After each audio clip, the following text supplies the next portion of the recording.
Guys WhatsApp വീണ്ടും നമ്മുടെ ചാനലിലേക്ക് അവർക്കും സ്വാഗതം. അപ്പോൾ നമ്മളിന്ന് ഇൻട്രൊഡ്യൂസ് ചെയ്യാൻ പോകുന്നത് ജസ്റ്റിസ് ലീഗിൻ്റെ പുതിയൊരു കോമിക് ബുക്കാണ്. ജസ്റ്റിസ് ലീഗ് വോളിയം 5 ലെഗസി എന്ന് പറയുന്നൊരു കോമിക് ബുക്കാണ്. താല്പര്യമുള്ളവർ എന്താ പറയുക ഇത് വാങ്ങിക്കാം. ഞാൻ എന്താ പറയുക ഒന്ന് ഓപ്പൺ ചെയ്തൊക്കെ നമ്മൾ സൂപ്പറായിട്ട് കാണിച്ചു തരാം. ഇത് സംഭവം എന്ന് പറഞ്ഞാൽ ഇതൊരു വേറൊരു വേൾഡിൽ എന്താ പറയുക പോയിട്ട് അവർക്ക് എന്താ പറയുക അവിടുത്തെ ഈ ഷസാമും ഈ ഗോഡ്സ് മറ്റേ ഇവരുടെ പിള്ളേരുണ്ടല്ലോ, ഷസാമിൻ്റെ കുറച്ച് പിള്ളേർ, അപ്പോൾ അവരുടെ പിള്ളേരും എന്നു വെച്ചാൽ ഇവരുടെ പിള്ളേരെല്ലാവരും തിരിച്ചു വന്നെന്ന് പറയാം ഇവരെ രക്ഷിക്കുന്ന ഒരു സ്റ്റോറി ലൈനപ്പാണ്. എന്നിട്ട് ലാസ്റ്റ് ഒരു നിങ്ങളെന്താ പറയുക ഭയങ്കര ട്വിസ്റ്റും കാര്യങ്ങളൊക്കെ ഉണ്ട്. വണ്ടർ വുമൻ്റെ മോൻ വരും.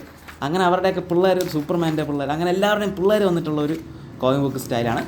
അപ്പോൾ എന്തായിരുന്നാലും ഇതൊരു റിവേഴ്സ് സൈക്കോളജി ഉപയോഗിച്ചിട്ടുള്ളൊരു നല്ലൊരു കോമിക് ബുക്ക് സ്റ്റൈൽ. അതുപോലെ തന്നെ താല്പര്യമുള്ളവർ നിങ്ങൾ വാങ്ങിക്കുക, അതിൽ വിഷ് ലിസ്റ്റ് ചെയ്തിടുക. വിഷ് ലിസ്റ്റ് ചെയ്തതിന് ശേഷം നിങ്ങൾക്ക് 600 റുപ്പീസ് വരുമ്പോഴേക്കും എന്താ പറയുക നിങ്ങൾക്ക് വാങ്ങിക്കുക. അതിന് മുമ്പ് ചാടിക്കയറി വാങ്ങിക്കാൻ നിങ്ങളെ സജസ്റ്റ് ചെയ്യൂല. അപ്പോൾ നിങ്ങൾ വോളിയം 5 എന്താ പറയുക ലെഗസി നിങ്ങൾ വാങ്ങിക്കുക, താല്പര്യമുള്ളവർ വാങ്ങിക്കുക. ജസ്റ്റിസ് ലീഗ് എന്താ പറയുക യൂണിവേഴ്സ് ദ റീബർത്ത് യൂണിവേഴ്സ് സീരീസിൽ നിന്ന് വരുന്നത് വൺ ഓഫ് എന്ന് പറയുന്നത് ഒരു നല്ലൊരു നൈസ് കോമിക് ബുക്കാണ്. വാങ്ങിക്കുക ജസ്റ്റിസ് ലീഗ് വോളിയം 5. അപ്പോൾ എല്ലാവർക്കും ഓക്കെ, ബൈ.